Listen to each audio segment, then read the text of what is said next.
So you eventually formed the group Three Crowns, right? How did that come about? Yeah, I did. I did the name. I did the name of the group.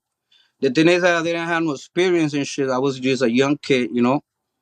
And then I was like, I wanted to make a group to show the bros and shit that you don't have to be in the streets to represent. Cause that's what Tom told me to do. Like, you know what? Leave the leave the street shit alone and just focus on your music. So I took that. I took what he said. You know what I'm saying? Like, Wait, who told you to do that? Tone, King Tone. Oh, King Tone. Shout out to King Tone, Yeah, man. yeah. He's a real good Uh, brother. I interviewed him. yeah, I was in his house and shit, and he's like, "Let me get that shit. I have something on my hands. I don't gonna say." And he's like, "Let me get that." You know, I said, "That's not for you. You know what? That's not even your lifestyle. You don't wanna end up getting killed or getting locked up. That's not you like that. That's not the type of lifestyle for you. You got a lot of talent, so you should take that talent and go and do music and represent us musically." You get me? So I was like, "Yeah, he's right. I can't be locked up of that nigga, and nobody gonna hear my music." Right. So that's why I left the street shit alone for like not like a year, for decades. Like I did more than 20 years and shit, like doing tours since 2000, 2001. Mm-hmm. And then I was paying my rent with the shows and with the music, you get me? But I went through that thing that I told you with my baby mom, with the court, with family court, and that kind of like blocked my career because they didn't even let me fly. And then I was paying, doing my shit, but in the end, now everything's gonna get fixed with con Dios adelante. I gonna make it happen, and I'm gonna make the tours again. So wait, what about Three Crowns though? How did the group form?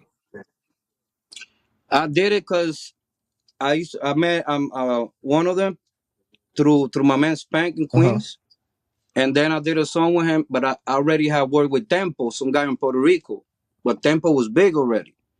So I was working with DJ Playero, and I told the dude, like, I know these people, and then he's like, "For real, you know Tempo?" He's like, "Yeah."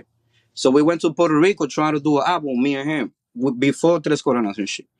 So he was like, "Oh, the guy that gonna invest the money, he's not feeling it, so we don't gonna do the album." So the $10,000 we was gonna give Playero, they threw it in a strip club to the girls. I saw that hundreds thrown to the strippers, old ladies looking ugly as hell.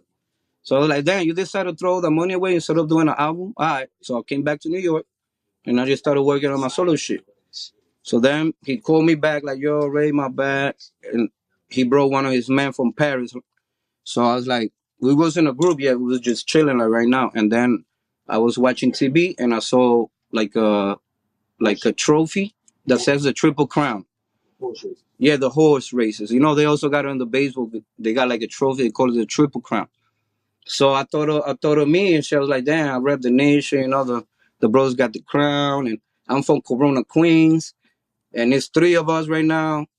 Yeah, so I say triple Corona. First, I say triple. I didn't say tres, and then we switch it up. So I didn't have like no experience and shit. They already like had albums out, so they already knew what business is. I don't even care about the name no more. You get me? Like they got my face on the albums. They don't even pay me for those shits. But I was like, if that shit don't come out, nobody gonna know what I did in the past. So might as well take that shit. Take it as a gift. Cause without me, it's not the same. It's like when you eat a burger. They don't put the fucking, they just give you the bread without the meat. You don't gotta buy that shit. Right. You gotta slap the nigga with the bread. Like, what's the meat? So that's the same shit. They have meat. They have something missing. So that's what I'm saying.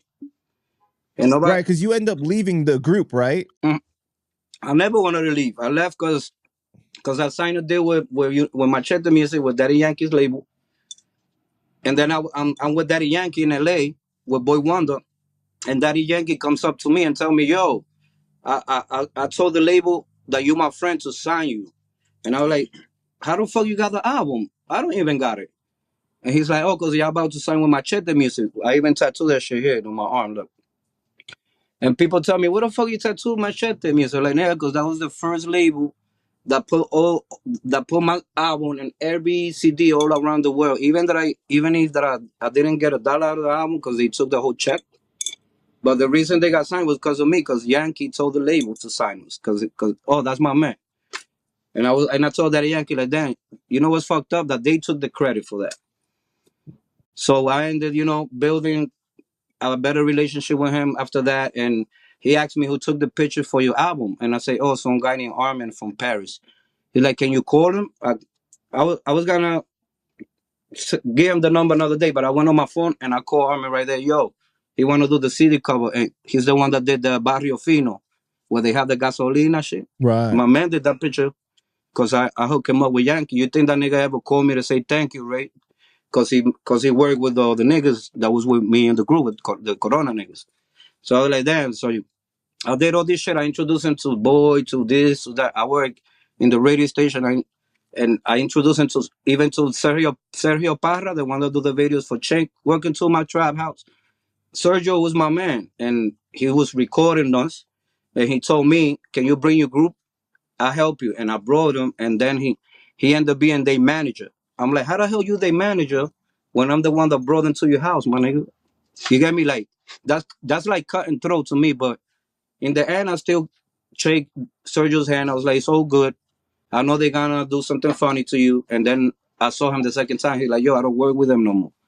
Like, I knew it was gonna happen, but I brought them to your house. You get me? That's why I thank my man Goya for introducing me to you. Because if not, I would have never met you. You get me? Right. But how I gonna call you tomorrow and be like, yo, let's do a party and not call Goya? You Yeah, get me? yeah. I gotta call Goya because he's the one that introduced me to you, Yeah, nigga. yeah, definitely. I don't roll with niggas like that, you know? Yo prefiero estar pobre y estar con gente real. I prefer to be poor and be with real people than having money and be with a bunch of fake niggas that just cut and throw. They just want to be there to use you to get you connections and shit. Oh, this nigga got connects for distribution. All right, let me be his friend. Then after they get the distribution, they don't hit you up anymore. They pull you to the side basically because they don't need you anymore. So I'm different. I'm a humble Yeah, person. you left in 2006, right? That's when you guys separated? Yeah, 2006. Yeah, 2006.